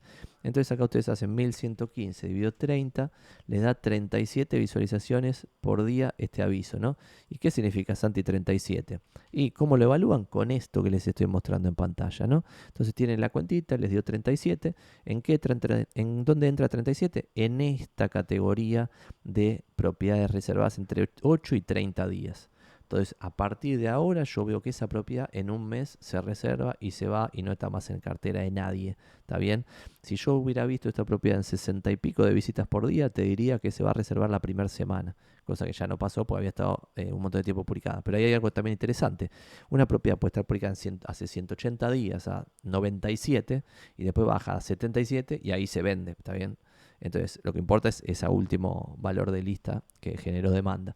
Las propiedades que tienen en promedio 20 visitas por día se reservan el segundo mes, no el primero, y las propiedades que tienen 10 visitas por día o menos se reservan, si es que se reservan, en tercer, cuarto mes. Y la joda acá, cuando estás en esta cantidad de números, es que estás en lo que nosotros llamamos la lotería inmobiliaria. Es decir, cuando vos estás en 10 visitas por día, la propiedad puede venderse o puede que no. El número de visualizaciones ya no te dice nada. Lo que sí te dice es cuando estás acá, acá o acá.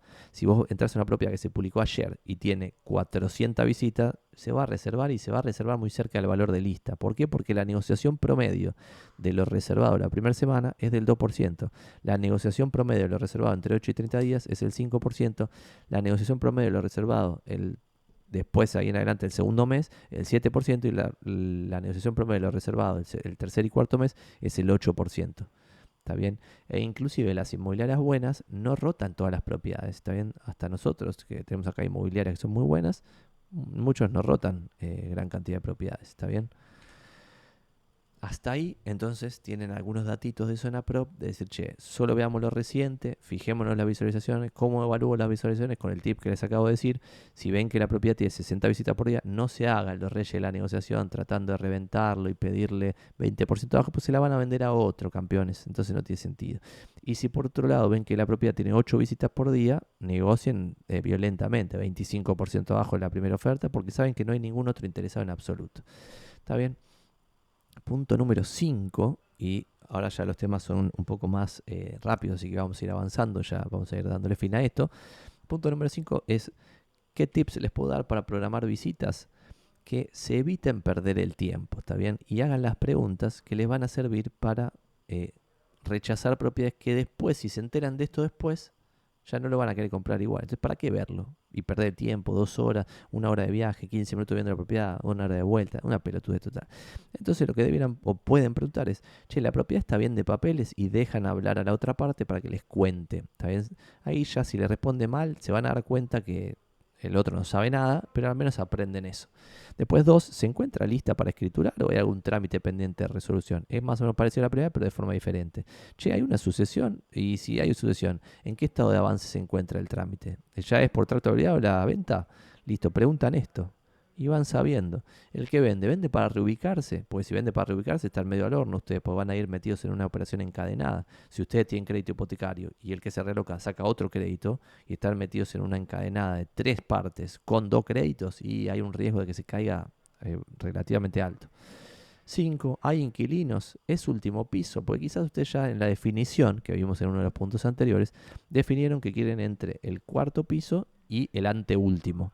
Si el edificio tiene 18 pisos, está bien el 17, pero si el edificio tiene 9, como máximo el 8.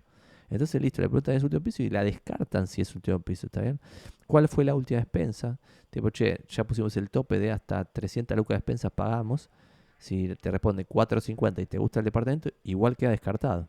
Es apto profesional. ¿Por qué? Porque necesitas que uno de los cuartos sea tu consultorio. Sí o sí necesitas que sea. Pregúntalo antes. ¿Para qué vas a ir a perder tiempo? ¿Está bien?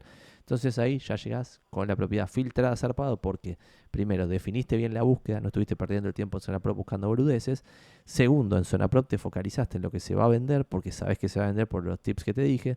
Tercero, cuando te hablaste por teléfono con la inmobiliaria, le hiciste las preguntas pertinentes para filtrar lo que no cumplía con la definición. Y ahora cuarto, estás en las visitas presenciales.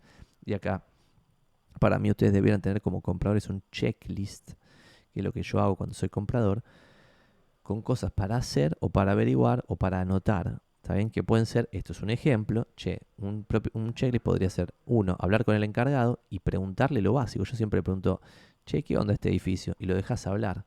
Es decir, hay algún, como chiste, decís, pero te lo van a responder igual, tipo, che, hay algún delincuente o algo, porque posta, o alguien que esté loco.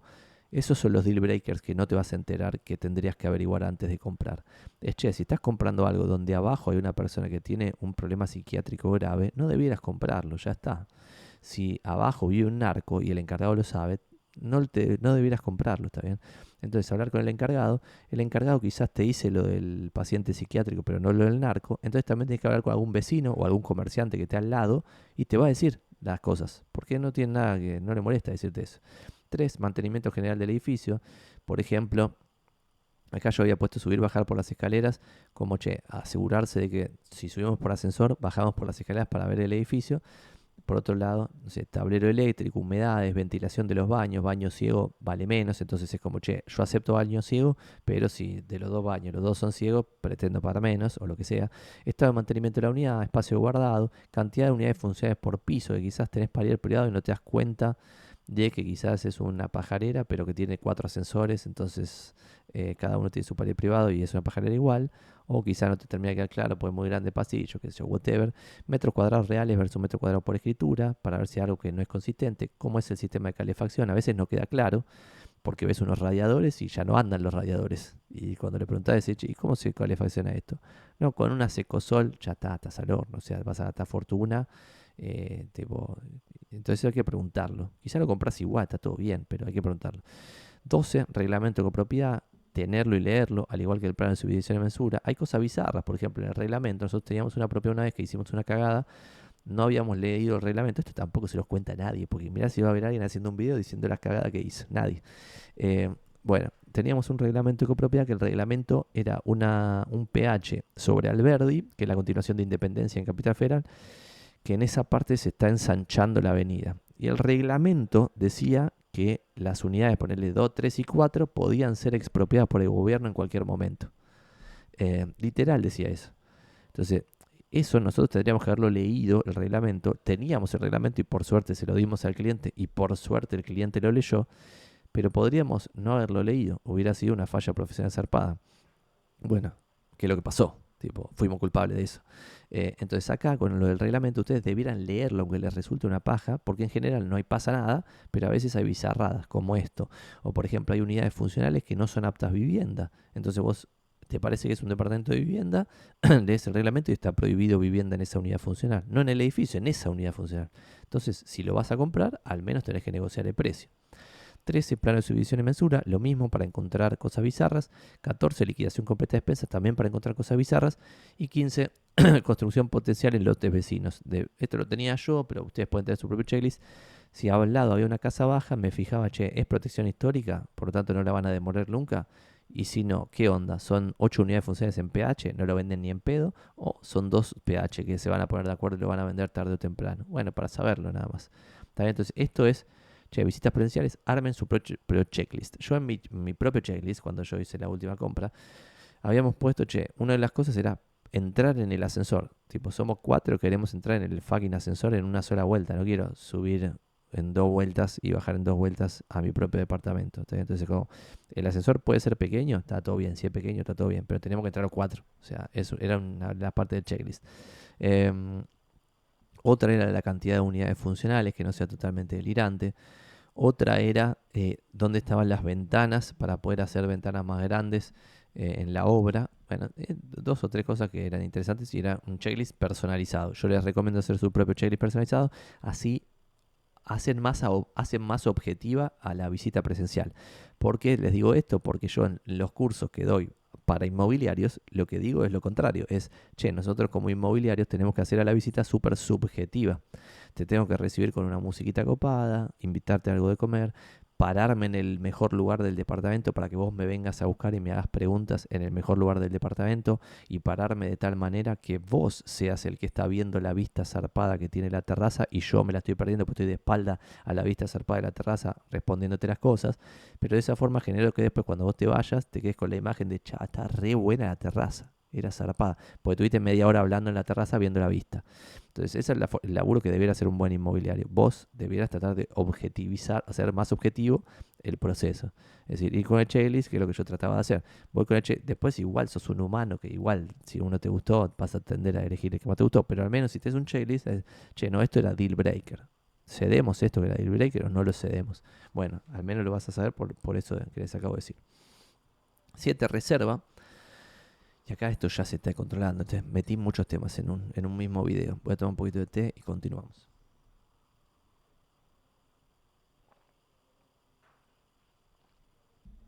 Bueno, lo que les voy a explicar ahora muy brevemente es cómo debiera ser el proceso de reserva de forma correcta. ¿Está bien?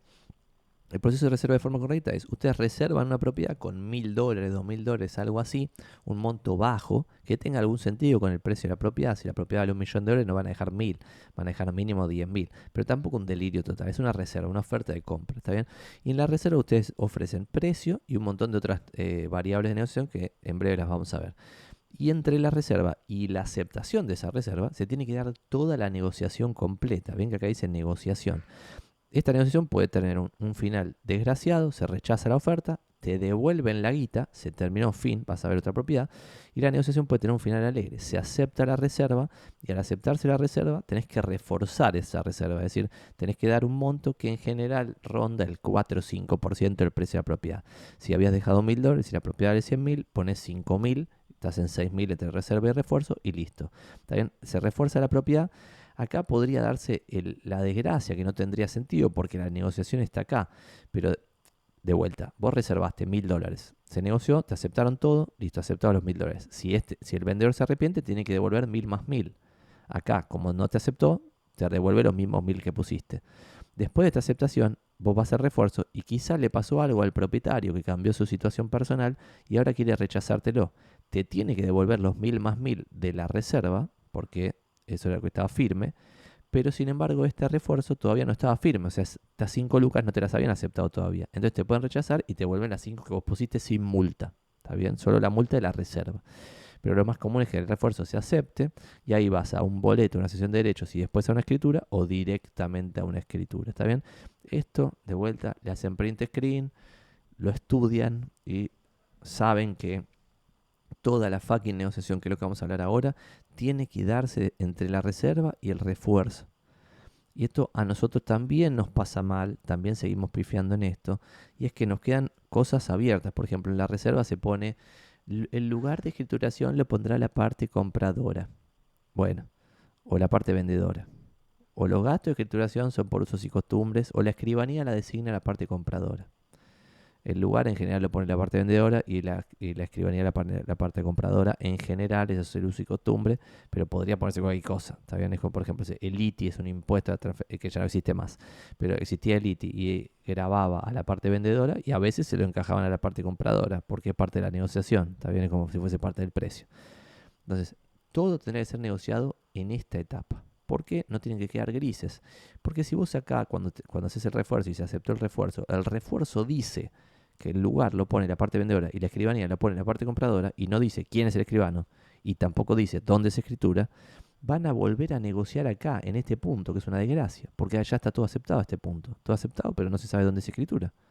Es demencial, porque el propietario vendedor puede decir, bueno, vamos a escriturar en el medio de tal lugar, uno ultra picante donde te van a quedar choreando, y el otro no tiene nada para decir. Es demencial.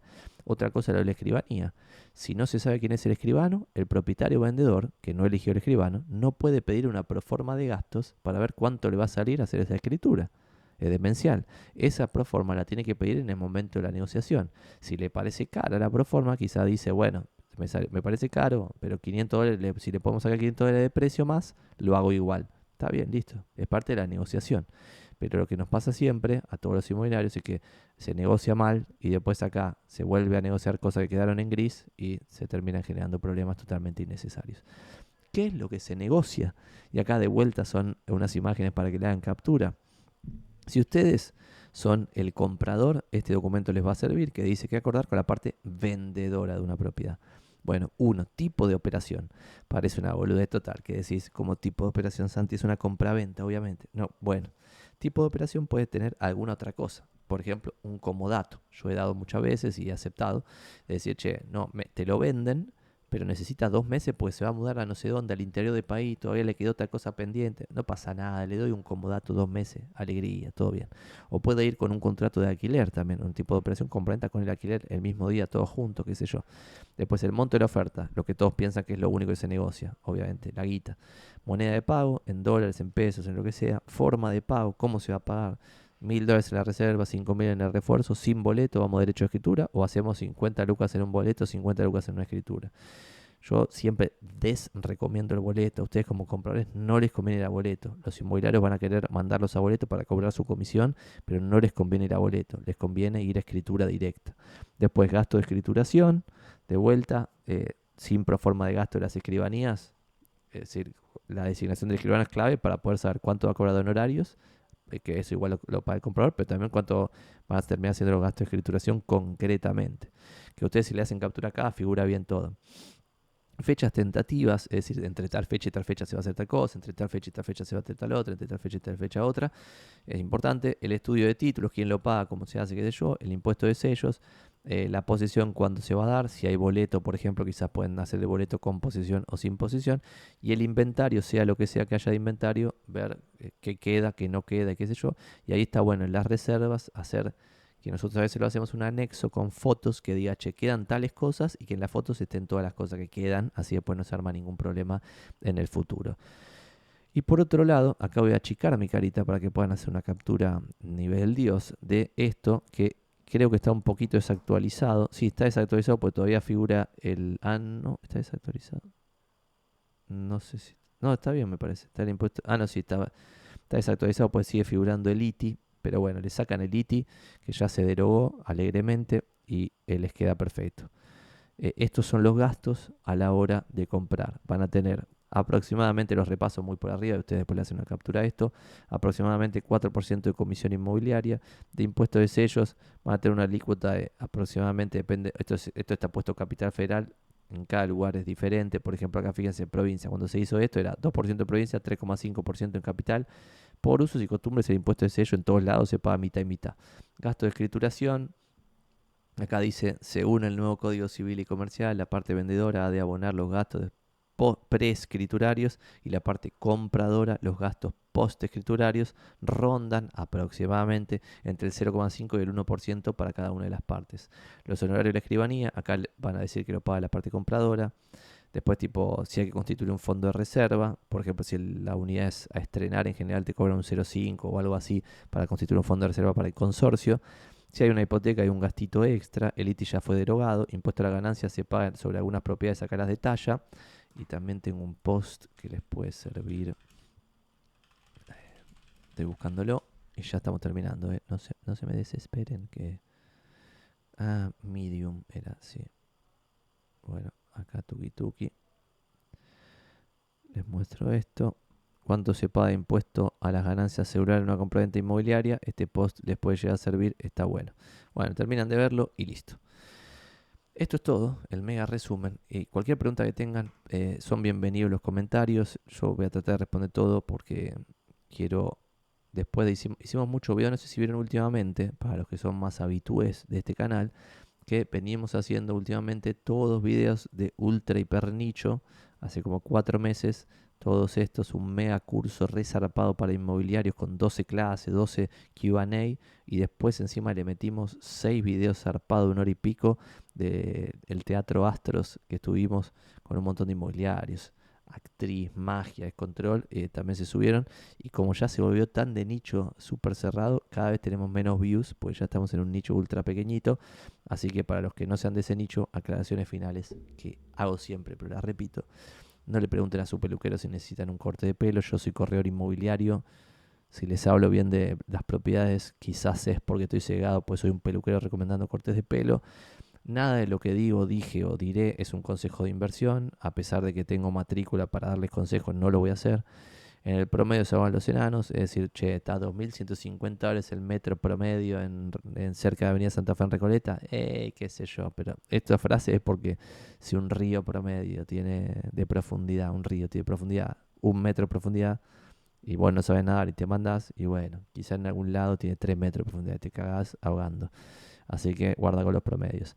Laburado reinvertir, resto de fafafa, por definición si es fácil el negocio y el futuro siempre es impredecible, por eso tengo la bola de cristal para boludear a las predicciones de futuro. No sé lo que va a pasar, mi optimismo es total, era aún más zarpado mi optimismo el año pasado cuando estaba todo regalado, no porque trate de predecir el futuro, sino porque mi filosofía de inversión, los que ya vienen viendo este video hace mucho ya lo saben, es más de valor, por eso tengo algunas cosas de fondo para invitar a que alguien googlee algo, eh, donde me gustan las cosas que están baratas. Las propiedades el año pasado estaban ridiculísimamente baratas.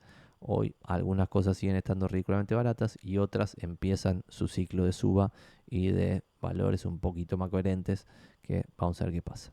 Bueno, los escucho en los comentarios. Muchas gracias por haberse fumado esta hora 35. Nos vemos la próxima.